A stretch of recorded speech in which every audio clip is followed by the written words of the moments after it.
things that were not very good. There was a lack of humanity and compassion I saw in those providing her treatments. And there was also a lot of negativity and scars that were created, not with surgery, but with words and with the lack of a healing approach by her medical team. Those negative experiences affected our parents so deeply that they carried the scars forward with them all the way until they died in their 90s. For me, it was very, very powerful to just begin to understand how important it was to have compassion and kindness, and how much those simple things could help day in and day out, especially when coming from people in white coats who have all this authority. It was huge for me to be able to understand that. In the wake of our loss, my family opened the Fern Feldman Analytics Center for Breast Health, and I became a breast cancer surgeon.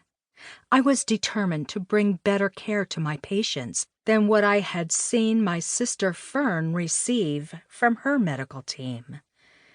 In my practice as a doctor, I have devoted myself to advances in breast cancer treatment and surgical techniques without ever forgetting what my sister taught me about the importance of a patient's quality of life. As a result, I was influenced to invite alternative healers to work with me in my quest to help my patients accept the allopathic medical treatments that could save their lives. A patient of mine asked me if Reiki Master Raven Keyes could attend her breast cancer surgery to help her get through the procedure.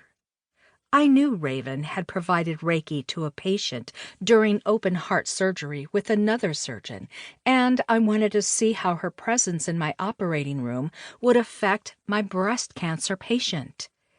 The results were so powerful, I decided to invite Raven to continue working with my patients, and we have now worked together for many years.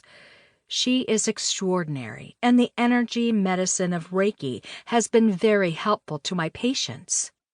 I find it very, very powerful when Raven assists them in coming to grips psychologically, emotionally, and spiritually with the loss of their breast or breasts, chemotherapy, and radiation treatments. Raven's help is invaluable in preparing a patient for their journey. She creates a safe place to cry, to express how they are really feeling, and I find it is a really big deal for my patients to have someone present in the operating room who is loving and who cares deeply for them. Raven's presence in the OR elevates the whole experience for the entire surgical team. In what can often be a busy and structured reality in which we all have our very intense and specific jobs to do, Raven reminds us why we are really there, first and foremost as healers. All my training has stressed that scientific proof is fundamental to demonstrate the efficacy of all modalities. However, through my experiences with my sister Fern, in life and with many patients, I can now fully accept that there are fundamental truths that cannot be validated scientifically. This is a major philosophical shift which may or may not allow healthcare professionals to fully embrace their full potential as healers. If we have to prove everything that we do, it's going to prevent us from doing some things that can be very beneficial for our patients. Integrative oncology is about treating patients in non-traditional approaches to support them with things like massage, dietary techniques, acupuncture, and energy therapies.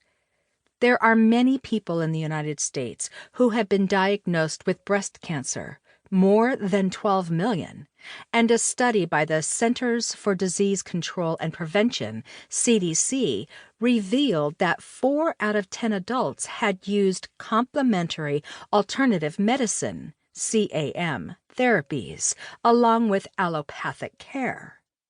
The reasons patients chose CAM therapies are to prevent side effects from conventional